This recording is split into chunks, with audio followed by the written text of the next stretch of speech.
Welcome to this tutorial on converting hexagonal-gridded ANG files into square grid files using DREAM3D-NX. When attempting to read ANG files acquired on a hexagonal grid, you may encounter an error indicating that the file uses a hex grid. This occurs because the ANG reader in DREAM3D-NX requires data on a regular square image grid. To resolve this, DREAM3D-NX provides the Convert EDAX Hex Grid to square grid filter.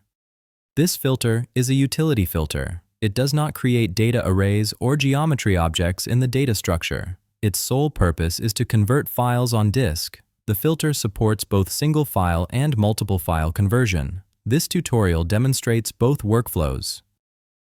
First, add the Convert EDAX Hex Grid to square grid filter to the pipeline. Then, we'll configure our parameters. We'll select our input file for single file conversion. Then, we'll adjust our spacing. Refer to the filter documentation for guidance on spacing values. Then, choose your output path for the new files. Then run the pipeline for the new files.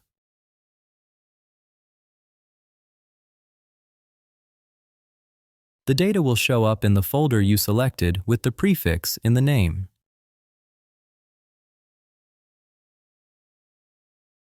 Now we can add the Read EDAX EBSD data filter and configure the parameters to use the data file we created previously.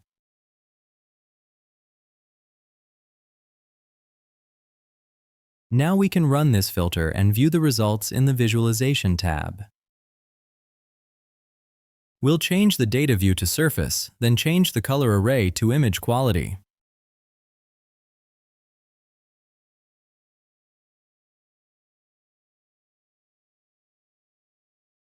Now we'll cover multiple file conversion. First, add the conversion filter into the pipeline. Check the box for Convert Multiple Files. Then we'll configure our spacing parameters.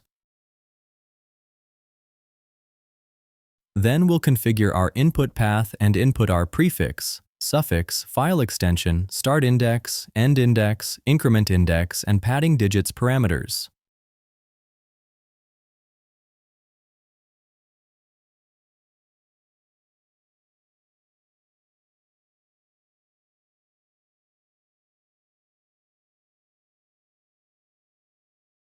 Make sure to apply all changes with the yellow checkbox or revert changes with the yellow X box. Then input your output directory and change the output prefix if desired. Now you can rerun the filter, which will provide the converted data files. Now we can add in the Read EDAX filter and run one of the data files and make sure the data converted correctly. There should be no visible anomalies.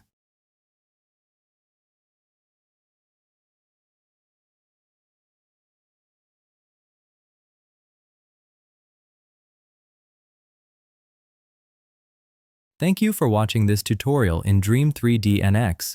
If you would like to learn more or try DREAM3D-NX, please visit our website at dream3d.io. Please leave a like for future DREAM3D-NX tutorials and subscribe for notifications on new videos.